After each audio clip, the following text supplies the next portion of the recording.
Is it a happy tea time for England then after they were 4 down in the first session? We thought maybe if India continue to keep their foot on the pedal that we might see a change of innings, but that's not happened because Sam Curran and Moeen Ali have come together and managed to weather the storm somewhat. Ball's gotten a bit softer, so it's only 6 down at tea. This is ESPN Cricinfo Matchday. Ajit Agarkar, Nick Compton as well as Nagaraj Golapuri from Southampton, all their thoughts in the next 15 minutes or so.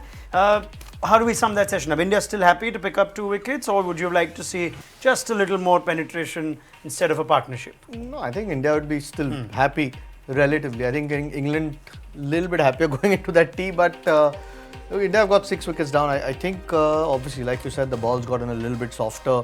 Maybe the bowlers have bowled a couple of spells already. Bumrah still looked menacing when he came back just now. So did Shami.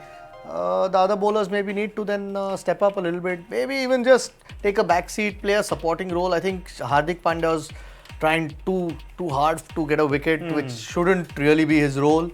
But India still be very, very happy. They'd want a wicket quickly after tea time because these two looked as comfortable as anyone who has in this innings. How good has Moeen Ali looked, Nick, in his first test innings in 4 months?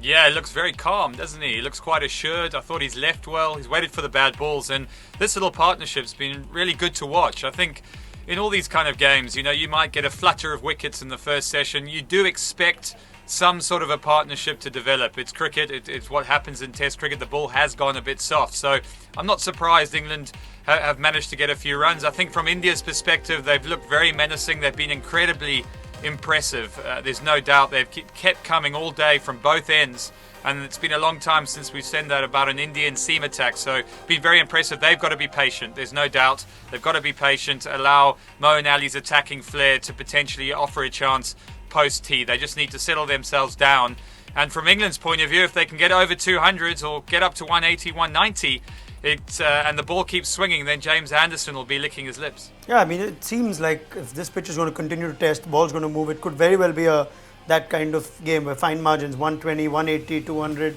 that sort of thing. You go with Nick's thoughts though on the fast bowlers. Very good in spite of the ball getting a bit softer. Yeah, I think so. I mean, like I said, Hardik Pandya maybe was, he could almost sense a wicket.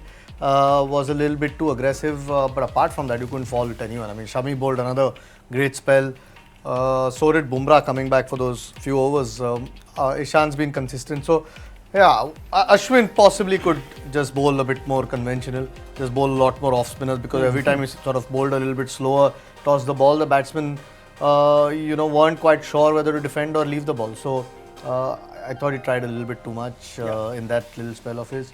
But no, I think they've been really good. At 139 for 6, I think you'd take it most days after losing the toss and, the opposition deciding to bat. So, India still very happy. Like I said, they need a wicket very quickly though. I mean, as however the series would have started with England taking a 2-0 lead, fact is, like Nick Compton said, it's been a while since we've seen a quartet of fast bowlers or a trio of fast bowlers bowl this well through the day. Nagaraj Golapuri's got a great view of it all. Deputy Editor ESPN Cricinfo joins us from the GS Bowl just outside. Naga, thoughts just on the way the Indian seamers have bowled after India lost the toss? They've continued to be relentless through the day. Yeah, they've delivered, haven't they? I mean, they've dominated actually. There was a lot of expectation of them throughout the series that in these kind of conditions, with the kind of variety that India's pace bowlers have, that they can make a clear dents into the English batting order, and they've done it consistently for what is it, the 3rd time? India would, in case England fold up under 200, this will be the 3rd time in the Test series, which is a big shot in the arm for the fast bowlers and Kohli also, because he has not been lucky with the toss, but that has not been a botherance at all for the fast bowlers. The conditions here were always meant to support the seamers based on the first-class cricket that has been played here this season, and India's seamers have shown that they have the pace, they have the variety. I mean, even so, you followed this series from the start, but the inclusion of Jasprit Bumrah from that last test, England's batsmen, whether they're settled or not, whether they're right-handed or left-handed, top order or middle order, there seems to be this consistent uncertainty about how they play with Bumrah. I'm sure you've observed just their approach and the way they've moved. Yes, I mean, look at the face of Keaton Jennings. I mean, he was those first 3 balls before he got out. There was one ball that he had to like look at where it pitched, and you could see his face. You could read his face, and he was like stunned. He had no idea what Bumrah was doing, the angles he was coming through. Even like Joe Root, for that matter. I mean, experienced batsman Alistair Cook. It's the angle that he's creating. And Michael Holding on air made a very interesting point. The wicket that he got Jennings, the ball that he got Jennings with, Holding said that this is going to create doubts in England, the rest of the England's batsmen's minds. They will not leave the ball alone, especially the left-handers, because that's not a ball that Bumrah usually bowls, the in-swinger, which he is kind of been working upon. And one has to give credit to Bharat Arun, who, as I've seen in the last 3 days, worked closely with Bumrah, and also Ishant Sharma, who has also helped Bumrah understand quite a bit about, I mean, you won't say that about Ishant based on his past, but he has been a big role model for the Indian fast bowlers here on this tour. Yeah, I mean, Bharat Arun, the first man to also say that the coaches should get credit when the bowlers are doing well. We take his point. We've got a lot more we want to talk about. Rishabh Pant also quietly had a good day, so I'll come back to Naga with more with Nick Compton and Ajit Agarkar. Quick break here on ESPN Cricinfo Match Day.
Catch the best of the England-India series on ESPN Cricinfo.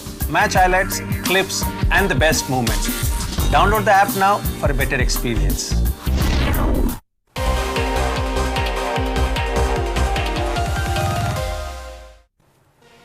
Good to have you on ESPN Cricinfo Match Day. Just continuing the conversation that we had with Nagaraj Golapuri from the Ajit Bowl, England's batsman against Bumrah.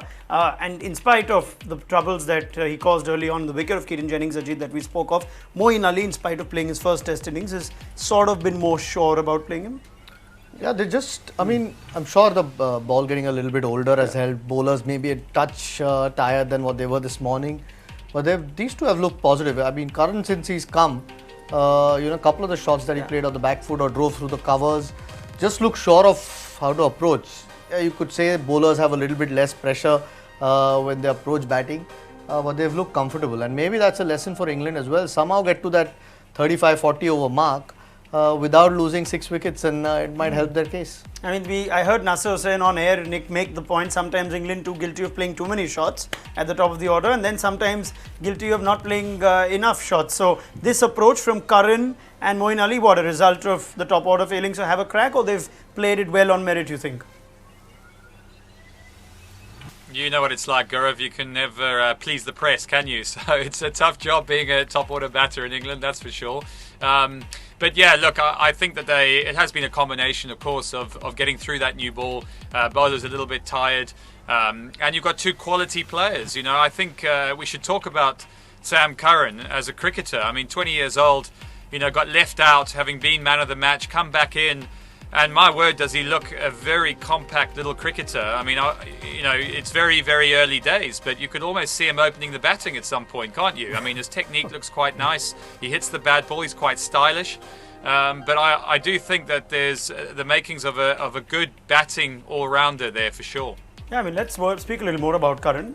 Wouldn't have been an easy chat to tell him after 2 games after he's been man of the match, we've got no place for you in the 11. Back he comes, 6 wickets fall for nothing, and he looks very short from the first ball. Even his running, tap and run, just very good. Yeah, maybe there's an opportunity second innings to put him up the order, because I mean he's really looked comfortable.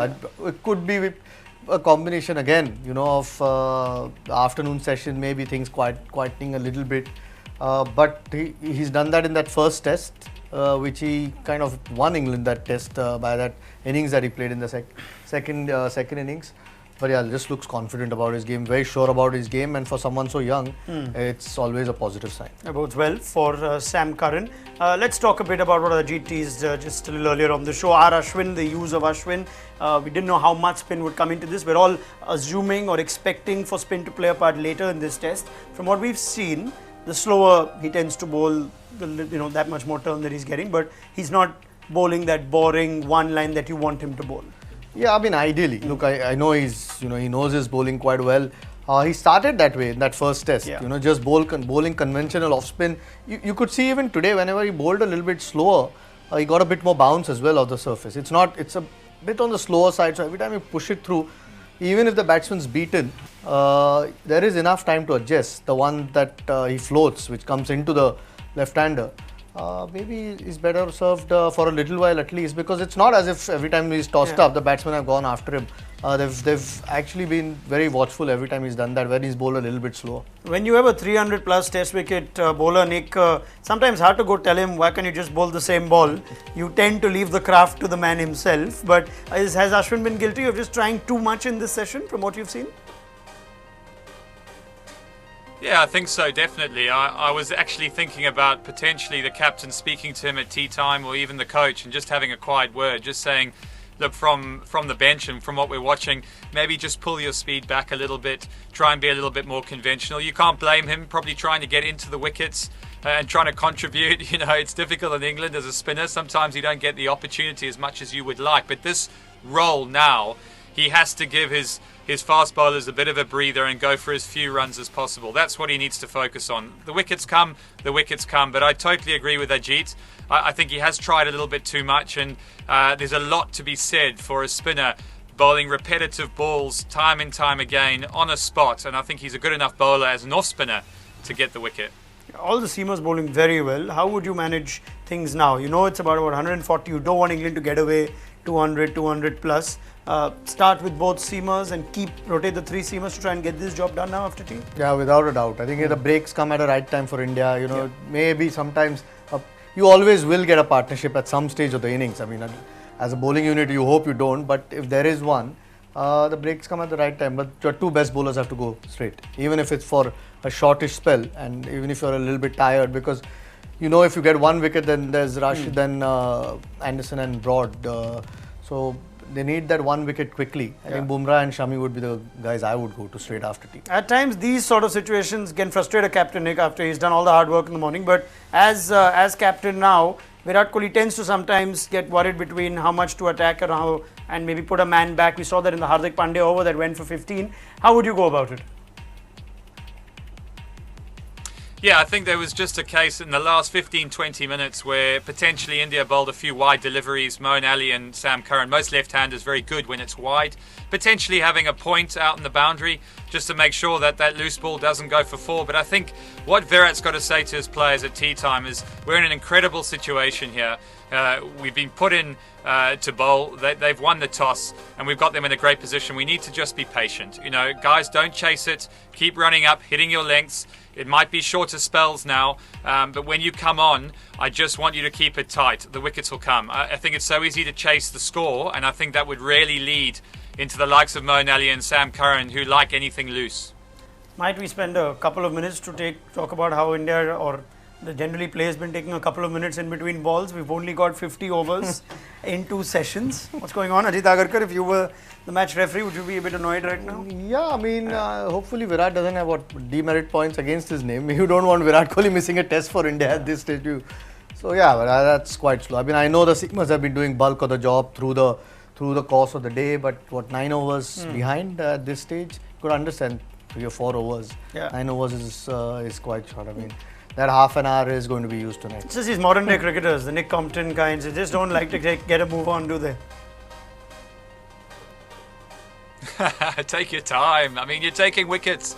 India are doing well. I think, they'll look at it's something they can claw back in the second innings, but at the moment I think you'd rather take your time make the England batsmen sweat and bowl the way that they have. I think if you start speeding it up, it might lead into England's hands a little bit, particularly if they start getting a few boundaries away. So, it's the to and fro, it's the cat and mouse, we love it. I think this is why we love Test cricket. There's been some exceptional cricket played today. We are bound to be on for a lot longer for Test cricket because it should be that 11 o'clock finish India time. Thank you, Nick Compton. Get your thoughts at stumps. Thank you, Ajit Agarkar. Get your thoughts at stumps as well. Let's see where this game stands. Can Sam Curran and Moeen Ali carry on their partnership worth 53 at this point? There's not much batting to come. Do join us for our post-match show on ESPN Cricinfo Matchday. If you're watching in India, you can catch clips and highlights on espncricinfo.com as they happen.